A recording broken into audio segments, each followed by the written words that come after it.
በቃሽ ባክ አንተ እንዴ ሁሉንም ይሰራል እንዴ? ይሄ መላጣ ልጅ ቤት ነኝ አላለኝም እንዴ? ባክ ስልክህን አንሳ።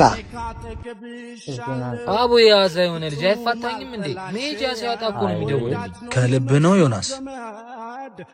እንዴ ይዙ ሰማኸኝ እንዴ? ያው ለጨዋታ እንደሆነ ታውቂያለሽ አይደል? የምር እየደወልኩ ማስጨንቅ ሜጃ ስለሌለኝ ይመስላል እንዴ? አረ እንደዛ ለማለት ፈልጌ እኮ አይደለም። ጀስት ያው ለጨዋታ ነው። እኔ እኮ እንደ ወንድሜ ስለማይ ነው እንጂ ሜጃ ጥቻ አይደለም።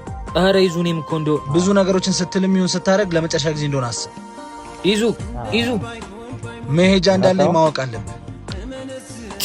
እናንተ አትናገሩም እንዴ?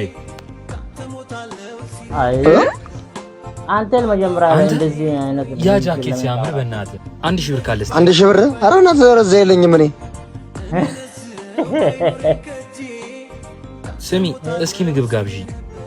ኧረ እኔ ብር የለኝም። ካወጣህ እንብላ፣ ካልሆነ ግን ተንቀልዬ ጋር ስማ በቃ እማገኘው ሰው አለብኝ። ራይድ ጠርቼ ልሂድ። ራይድ ምናምን ትላለህ እንዴ? እንካ ቁልፍ፣ እኔ በራይድ እንቀሳቀሳለሁ። የፈለከውን ሰው አግኝተህ ያራዳች የአንዳንድ ሰው ጥቅም እያለ አይታወቃል። ከሄደ በኋላ ከማዘን እያሉ እንጠንቀቅላቸው።